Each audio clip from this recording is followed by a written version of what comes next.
You know, there's all these stories about, you know, guys over in Macedonia who are running these fake news sites.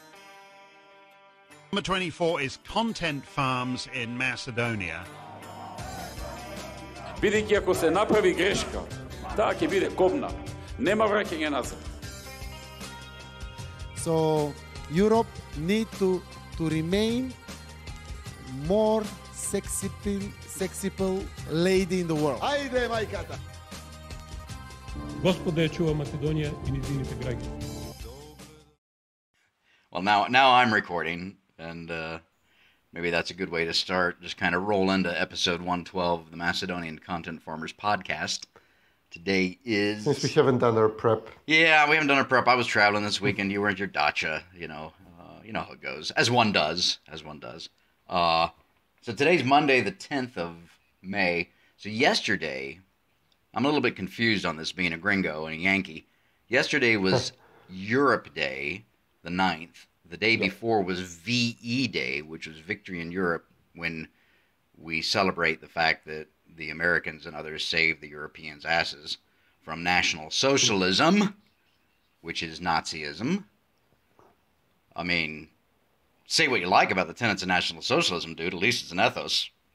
we have to get in our cultural Big Lebowski reference there. So, but apparently, I didn't realize this. The two things have, Victory in Europe Day, which is kind of a big deal, or as President Joe Biden would say, a big deal, big effing deal, has nothing to do with Europe Day, which is celebrated both on May 5 and May 9, which kind of makes sense given the somewhat schizophrenic nature of the European Union, which we'll get into, this whole issue of, should Macedonia and Albania go in together, or should they be split apart, etc. But so VE Day and Europe Day have nothing to do with each other. It just happened to be in that first week of May, I guess.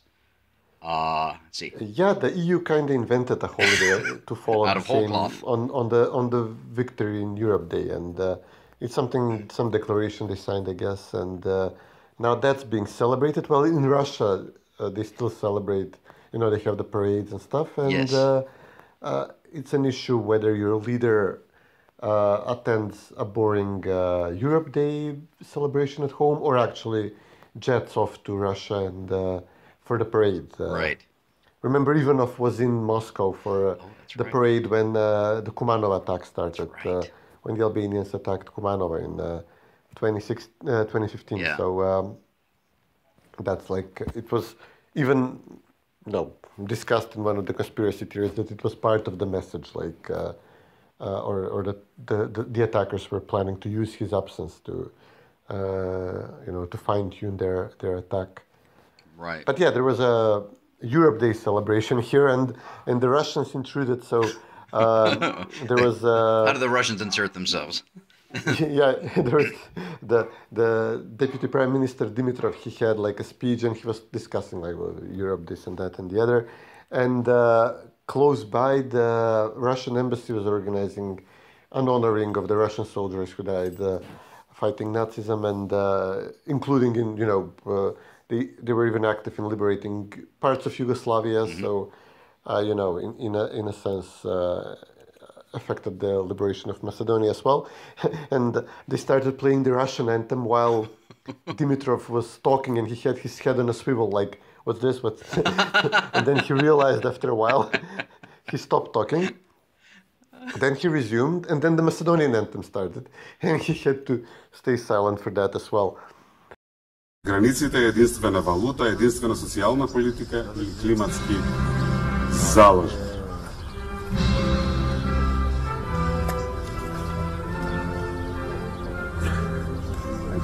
While this is on, I'll make a pause.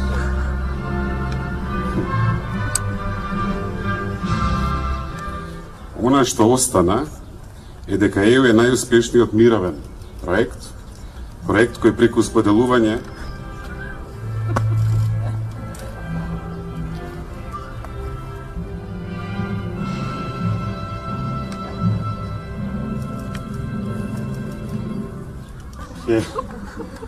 Јас ќе продолжам. That's funny. funny. So that was a good one. And then the day before, Bujar Osmani made headlines. He had an event with some young kids. They were also singing the praises of the European Union. And there was some guy who was screaming in the microphone, like bearded kid, like, I guess a student or something, or an adult, God forgive me.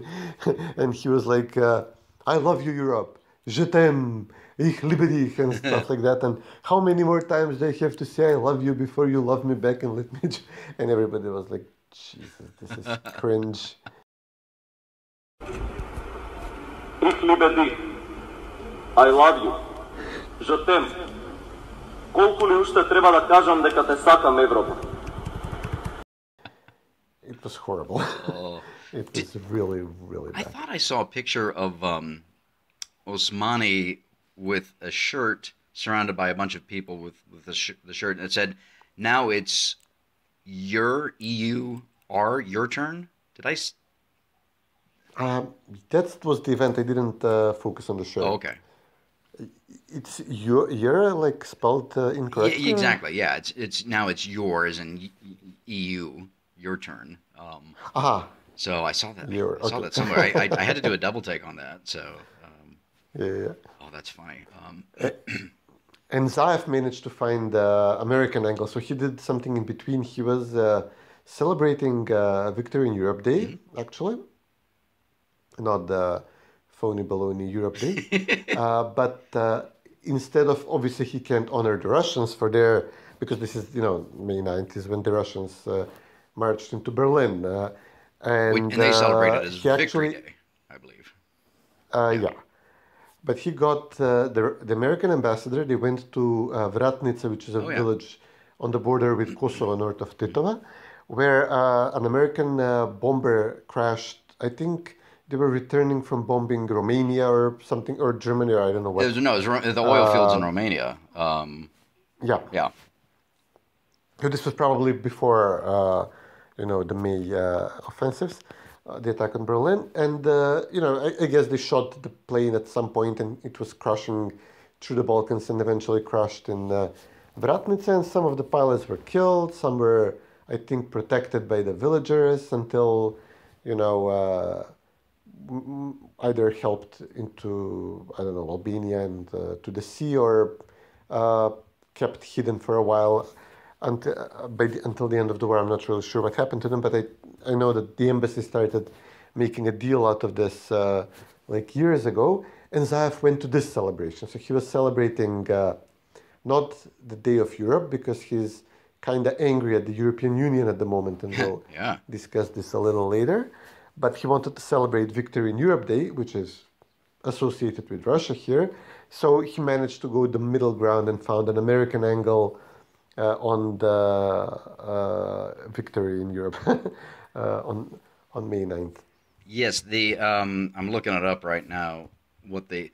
That was there's a book called The Forgotten 500, which is about we had a series of bombing raids. I can't remember what the planes were that we used. We being the Americans in bombing the oil fields in Romania, which was supplying Hitler's war machine. Anyway, we would send these bombing raids from our bases, I think in Italy at the time, and a number of them were shot down, as you just mentioned in Vratnica, but all over Yugoslavia and various. What was Yugoslavia? Actually, it wasn't Yugoslavia yet, was it? Anyway, it was. You're right. Yeah, occupied. Yeah.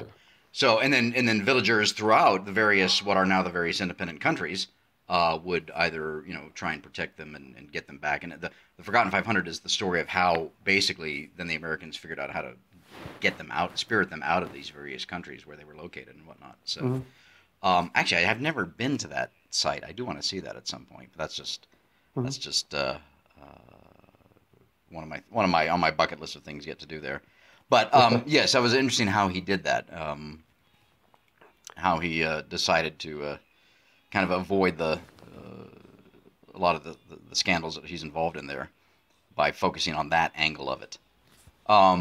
Well, it's becoming an issue now. The ambassador is meeting Shakirinska every other day because, Shakirinska is now defecting from SDSM practically, from her, at least from her position in SDSM. And it became noticeable that as a defense minister, she would invite the ambassador every other day to this Krivolak range. There is some large maneuver of American soldiers and I think Bulgarians, Romanians, Albanians. It starts in Albania, it's going to move across the whole of Europe. And so they're inspecting like building of roads and like a railway line they're blowing up in this Krivolak army range. And, you know, she's getting a lot of FaceTime with the ambassador and it's becoming awkward now that she's leaving not the government, but the party, the leadership, the co-leadership position in the party. And I guess Zaev wanted to fight back and have a little one-on-one with the ambassador as well, with the actual prime minister of the country. So let's talk a little bit about since they were making such hay of Europe Day, and I see that Zaev was in Brussels today. I think was meeting with von der Leyen and Valeri and all of the others. You know, and it's the photo ops, it's the ritual incantations of their religion, meaning they all say the exact same thing over and over again, that we support Macedonia in the European Union and blah, blah, blah, blah, blah, and it means nothing. It means absolutely nothing. But as you mentioned, I think it was last week that news came out that there are certain leaders within the EU and certain states that are interested in separating the two countries because of the Bulgarian veto, etc. And it was, what was it, 3 years ago, that famous photo of Zaev and Dimitrov and Osmani on the plane saying, we've got a date? It's kind of like 2 weeks of lockdown.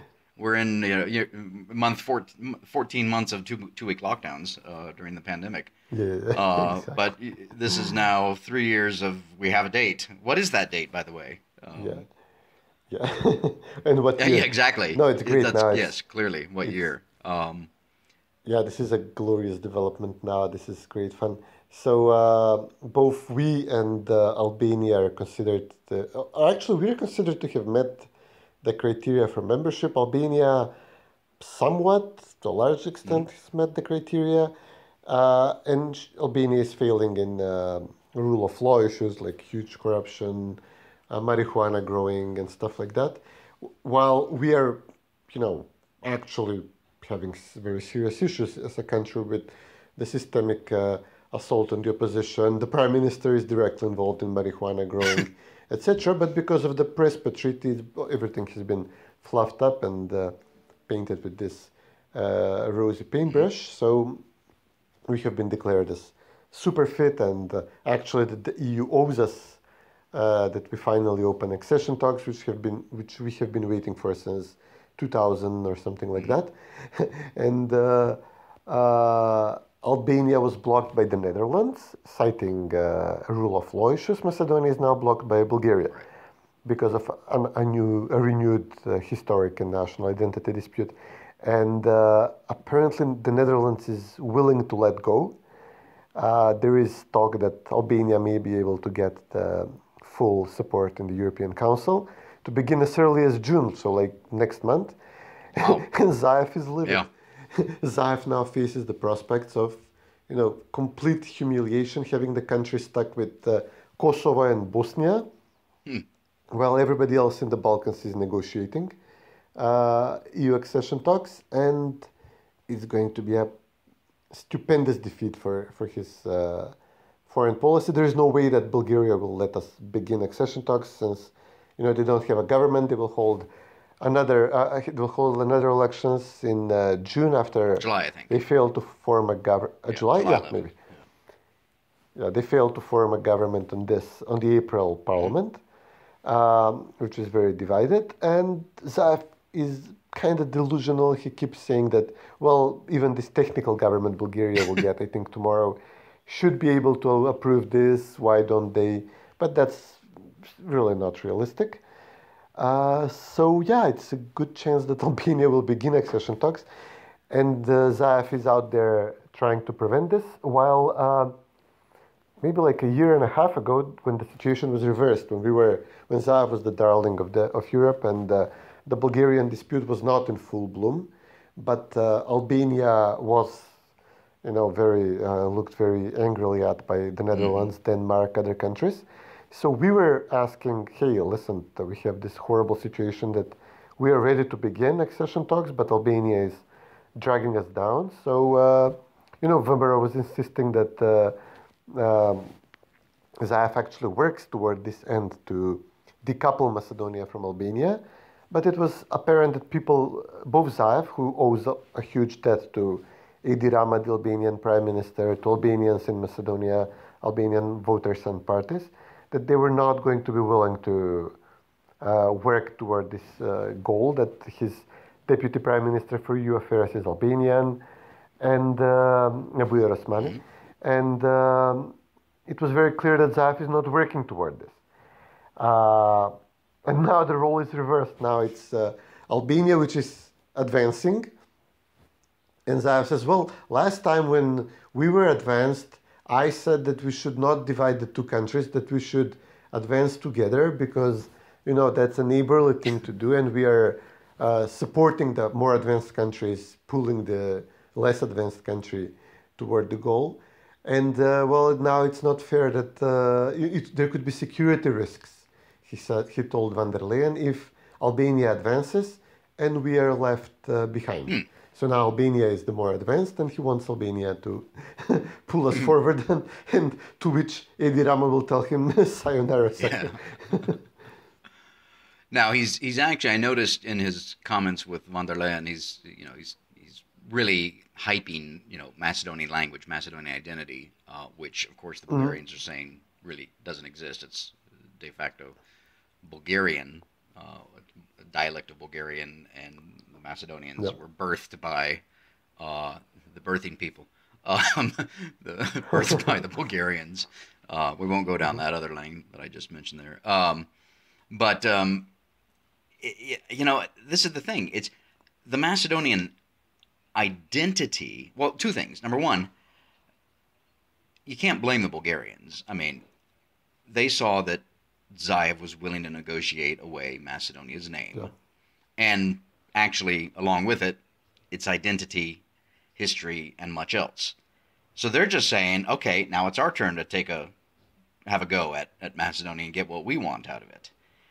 And even though the Prespa agreement, the so-called Prespa agreement, does say, you people in your country A or country B or whatever it's referred to, and the party A or party B is whatever it's referred to in the Prespa agreement, you have your identity, which you call Macedonia or Macedonian, and we have ours, which we call,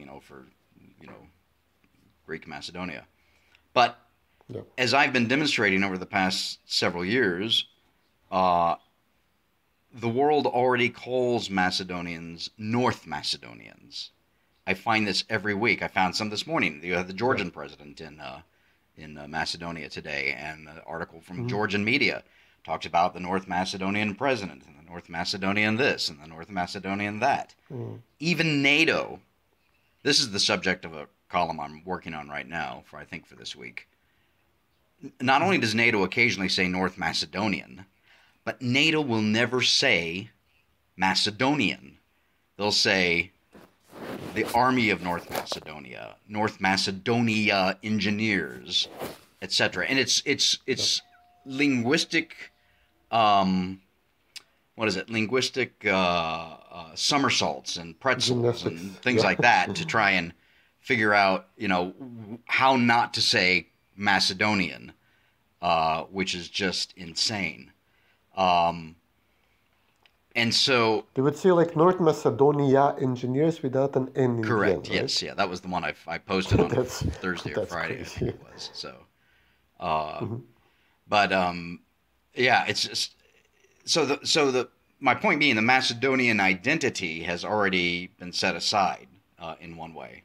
So, Macedonian identity is already, it's fungible. Apparently, it's being used and abused already before the Bulgarians even started asking for this. So what Zaev is talking about with von der Leyen here is saying the Macedonian language and Macedonian identity is he calls it a matter of pride, which it is true, and he says it's a matter of fact, science, tradition, national symbol. That's all true, and then he says it's not the subject of negotiations, but he negotiated away 3 years ago with Greece. So it's kind of,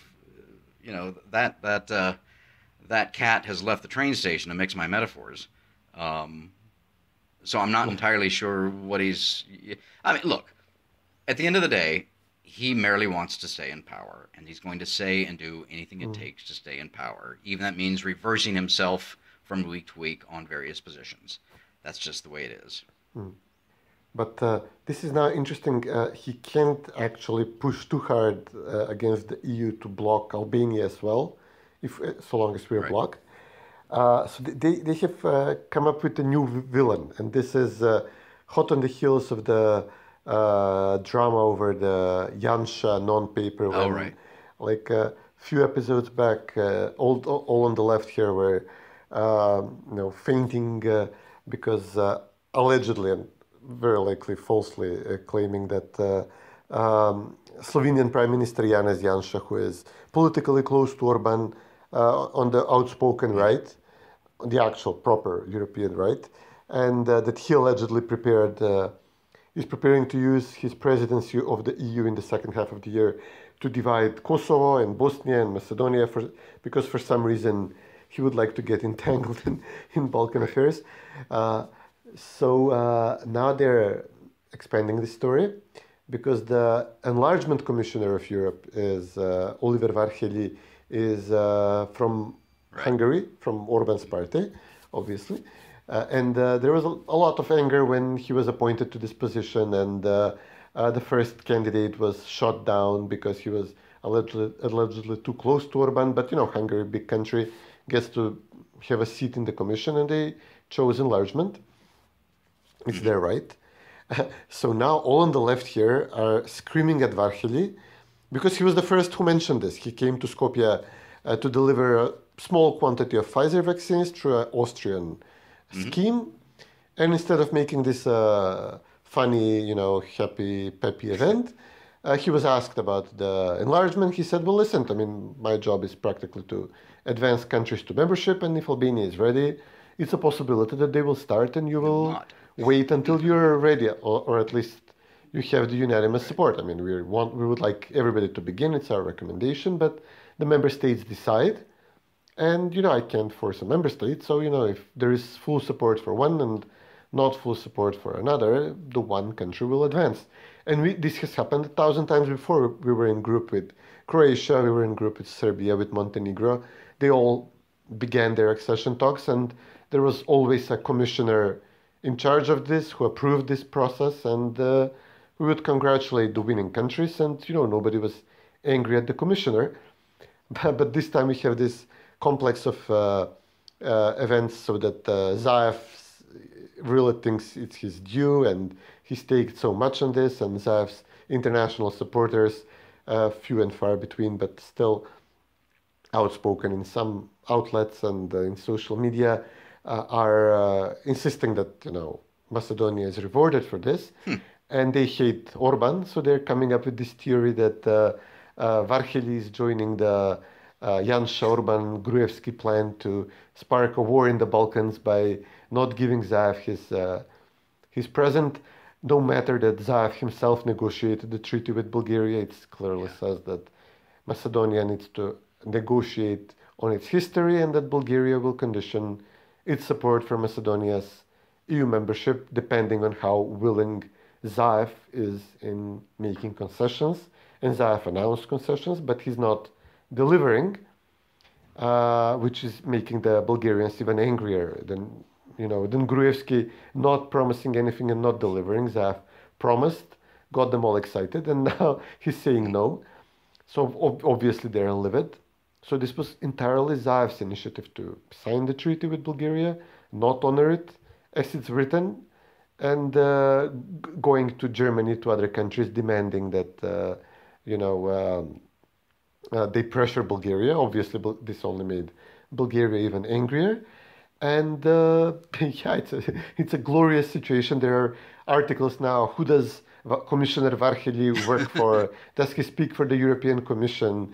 And they sent their correspondent, the MIA correspondent in Brussels, to ask the spokeswoman in the Commission. She said, well, yeah, of course. If she confirmed what Varhely said, but they were trying to get her to contradict her boss, which is not going to happen. So it's excellent. It's a very, we get to see the left in all its impotent anger and rage at the moment in Macedonia. I think you hit it there, impotent anger and rage. And I'm reminded, of course, of Orwell's famous quote that some ideas are so stupid only intellectuals will believe them. Although I certainly can't credit Zaev with being an intellectual. And while there might be some people on the left that might reach that status, the vast majority of these guys are not intellectuals, and yet they still believe that this is all going to happen. That Macedonia is going to be a member of the EU without having to give up anything. Or alternatively, I guess maybe how many people on the left there, the so-called colorful revolutionaries, actually don't care about Macedonia's identity, or certainly the name they don't care about. They've already demonstrated that, but. Yeah. Macedonian identity, Macedonian language. We just celebrated the Day of Macedonian Language on May 5 a few days ago. Macedonian Flag Day is coming up. I'm assuming that there's a lot of these so-called colorful revolutionaries that just don't care because they consider themselves not as Macedonians, but as transnational European progressives, meaning that they don't even believe in sovereignty or borders or nation states. They believe that they are not Macedonians, that they are actually, quote unquote, I'm using air quotes here, Europeans, the new European man, the new European woman, much like the new Soviet man, the new Soviet woman. We saw how that worked. And I'm assuming that that's what a lot of these so-called colorful revolutionaries actually deep down believe. I mean, we have our fair share here in America as well, the progressive transnational elitists. But I'm assuming that's what a lot of these people actually believe. Yeah, to a large extent it started in America and it was exported here through the leftist NGOs and the color. Well, I mean, it's we would hate to leave you alone to battle this thing. It's good to be included. But it's very, very interesting, and obviously we're a few steps ahead of you in whether it's the storming of the parliament or the riots in the we had riots in the streets before, but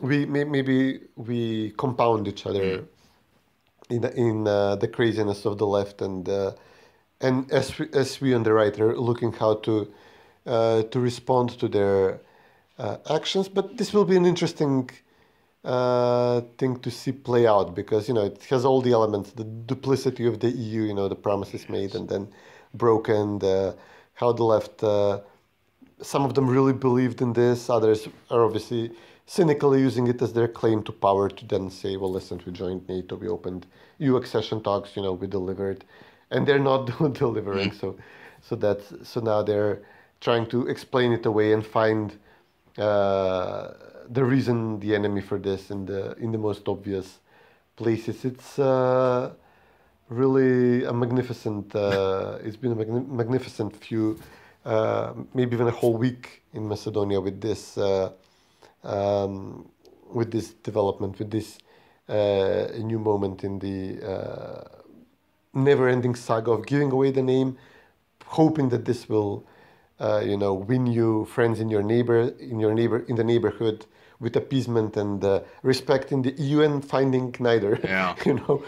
Failing so badly. It's like Zaev continues to have his Munich agreements, over and over again. Exactly. It's kind of anyway. You mentioned the rioting in the parliament, or not the rioting. It was it was more like a aside from the attacks, and those who actually engaged in violence have been, arrested, and they were wrong in that. But the vast majority of people in Parliament on April 27, 4 years ago? 5 years ago? I can't remember now. 2017? 2017, 4 years ago, yeah. Were there to, sing the national anthem and wave flags and things like that. I know that this has been a sore spot, as it should be, with Vumro and with everybody who loves freedom and liberty. And Vumro leader Miskovsky was with Pendarovsky, President Pendarovsky, to talk about that, and that the fact that so many of those people got sentences of terrorism, which I believe was, let's see, I think that was Article 58 under the Soviet Constitution that Solzhenitsyn talked about all the time. They just slap a tenner on you. So Miskovsky met with Pendarovsky to talk about that and revisiting that. What came out of that meeting, if anything? Well, nothing much. Pendarovsky was his usual self, so they met, and afterwards he dismissed the option of giving pardons to the protesters, and there is also a number of Interior Ministry officials who were arrested, including the former Interior Minister Chavkov, which was part of Zaev's plan to purge the police and staff it with loyalists. So Pendarovsky said no pardons, and he actually used a very harsh language about the protesters, to which Miskovsky responded that, listen, he was singing a completely different tune while we were meeting. Now, maybe Zaev, got to him and he's now has to change the tune, but obviously Pendarovsky belongs to this faction of the Skopje urban wing of SDSM. He was proposed by Branko Crvenkovski as the leader of the party instead of Zaev. So, if the party is splitting along Zaev's faction and Shekirinska's faction and Crvenkovsky, etc., it's very unclear. Pendarovsky is very unlikely to support Zaev very much in the future. So the very fact that he had a meeting with Miskovsky, that before the meeting he found it necessary to state that the charge of terrorism is, amped up, inflated, and not suitable, obviously, which is clear to any sensible person observing the situation. So these are all elements, all the signals that Pendarovsky is looking for an out, looking for his place in a post-Zaev future. But then after the meeting, practically on the day of the meeting, Zaev made a statement that, I discount, I'm strongly against Pendarovsky pardoning them. And then he went on a tirade that in our glorious society with rule of law for everybody, if there is some new evidence, there could be, maybe a new case, a retrial. So practically, Zaev agreed to the main demand, which Miskovsky has, that there be a new trial under a sensible charge. A charge of assault, a charge of battery. Participation in a crowd is a crime which we have in our criminal code. Some are charged with attempted murder, those who were actually attacking Member of Parliament Ziadin Sila. But maybe, in a future charge, the court should take into account provocation, which was being done constantly since 2015 by Zaev and his crowd, and specifically on the day of the protest by Ziadin Sila's colleagues in Parliament who were singing the Albanian national anthem. So as not as an excuse, but as factor of what's it called, mitigating factor. So practically Zaev also agreed with this position. Now we're waiting for something that could spark a retrial. There was one leaked tape recently of the key witness which the prosecution used in this case, and in an ongoing case about the same incident, about the organizers of the incident, which is focused on Gruevski, but omits Mialkov. And it's impossible that Vumero was involved in organizing the protests and the storming of the parliament without Mialkov being the head honcho in this. So practically he was being protected while he was politically useful to Zaev. Now he's arrested. Zaev apparently tried to let him flee the country, but under pressure, apparently from the US, he had to return. And he's now sentenced in two cases for, I think, over 20 years in prison. So he's expendable. And the leaked tape from this star witness, which is obviously stool pigeon used by the prosecution in 2 big trials. So, he acknowledges that he, cut a deal with the prosecution, and he says that Mialkov was the key organizer. So this could be this piece of evidence which could be used to request a retrial. It was leaked as all these announcements were, all these calls for a retrial were surfacing. There is going to be another protest soon by VMRO, or actually it's organized by diaspora groups supported by VMRO, to demand the release of the 16 political prisoners, as we consider them. So yeah, it's possible that something like this is going to happen, and even Zaev is, coming to terms with the fact that this is going to happen. What it will lead to in the afterwards, we will see. All right, we'll keep following that. Well, you mentioned there's going to be a large demonstration there, so I suppose we should touch on the whole China virus, the Wuhan flu. You're over 5,000 deaths there now. Terrible tragedy. Yep. But where are you on vaccine efforts? They're now vaccinating about 13,000 people a day. Okay. After, yes, we got a large shipment of the Sinopharm, the Chinese vaccine, which was delayed because, apparently Zaev and Healthcare Minister Filipče tried to take the money from the vaccine to divide them with a company, with a friendly company, a shell company. So the Chinese pulled out. Finally, they were delivered. The vaccines which were supposed to arrive in February, they're here now. And now the rate is increased. There are huge lines. Now the process is very chaotic, at least in the large sports hall in Skopje and in the other. There are several sports halls in several other cities which are also used for more massive vaccination. We got 10,000 Pfizers today again, so we have some small stockpile of Pfizer vaccines. I think we spent all the Sputniks and even AstraZenecas, so we are down to the 200,000 Sinopharm and some Pfizers.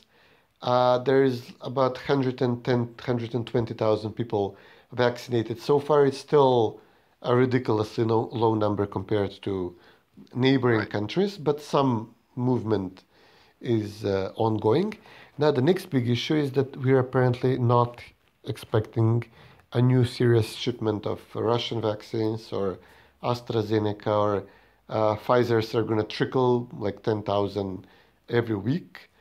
So now Filipče says we expect a huge shipment by the end of the month of 500,000 doses, but it's the other Chinese vaccine. It's not Sinopharm, which is considered okay. It's the Sinovac vaccine. And there were some studies that it's only 50% reliable and that it's watered down version of the proper vaccine. So yeah, this is now the issue. We're very likely going to have the government focusing on this mass vaccination effort. We've overcome the issue. There are trolls in the media are all in on this. They're saying, well, finally, look, our government delivered. But just as the system is going to rev up, they're going to run out of the good vaccines. So, 200,000 doses of Sinopharm, it lasts you less than 10 days, right? At this rate of vaccination. And you would still have 150,000 people waiting to get vaccinated and a good, 300,000 people untouched. So they're going to continue doing this with practically a placebo vaccine. So Filipče was today insisting, no, it's 70% effective. It's not nothing. It still does some work. It's the only place where you can find a mass, shipment of vaccines. So we'll see how the people react to this, whether they'll resume the trips to Serbia or still take this lesser Chinese vaccine.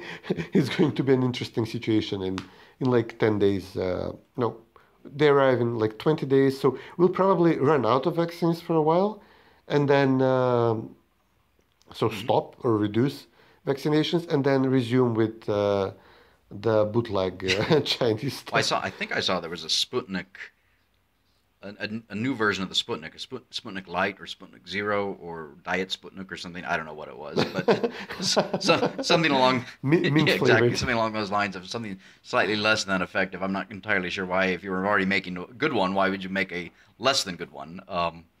But restrictions, on curfews, on outdoor mask wearing, things like that, I'm assuming are come down. We still have Dr. Fauci here who says, well, we may get to a point where we can consider the possibility of thinking about perhaps considering that now might be the time to start thinking about considering perhaps, but maybe not, the idea of restrictions in light of the fact that people are being more vaccinated, and we might begin to consider again, I think, in a few months that we might be able to ease restrictions, but probably not.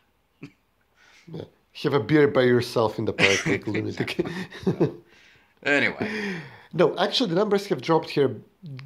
Okay, significantly. We are out of the spring spike, or the third wave, as it was called. Actually, I think it was like was it like maybe a full spike from autumn to spring, or it started in autumn, then died down over the winter, then spiked enormously in the spring, in March and April. So now we are down to like just double digits on new cases over a weekend, which when we have less testing, and in the low hundreds over a work day. That's new cases and deaths. So obviously the infections dropped before the deaths. The deaths were still coming in huge numbers. There was even a possibility. We still had like 40, 30, high 30s deaths a day, but the infection dropped to like 60. There was even a possibility that we have more deaths from the lingering effects of the high infections and less infections in the day. So like 40 deaths, and they came very close, the two numbers. Today it's like, I think, 60 new cases and 12 deaths, which is, practically still tragic, but considered out of the woods by the standards of by comparing the numbers we had in March and April. And everybody's out. The restaurants are now working until late in the evening on the open air areas only. But it's good weather, so everybody's out drinking. People are in the parks, etc. The curfew, it's at 11 now, and it's going to be pushed, I think, at midnight soon. And even some sports events are going to be allowed with audience participation. So, the gyms are going to be allowed to open for like private sport clubs or something. So, and gyms for proper gyms, like for individual exercising. So we're largely out of the woods for the spring wave, but we have to brace for a renewal in autumn, because if the numbers are good and if the vaccine is unreliable, then we can expect that vaccination rates are going to drop off tremendously over the summer, unless we find some proper vaccine. So we'll see what happens. We'll keep watching that. Hopefully you guys get vaccinated and drop all the restrictions. Hopefully we drop all the restrictions. Hopefully, there's not going to be going back to what it was before, but something similar to that at some point. So anyway, we'll see. All right, I got to run here. Yeah, me too. Back at work. Well. Okay, great. We don't have a farmer's pick, but we will next time. We'll do our best. All right. Good talking to you. You too, buddy. Take care.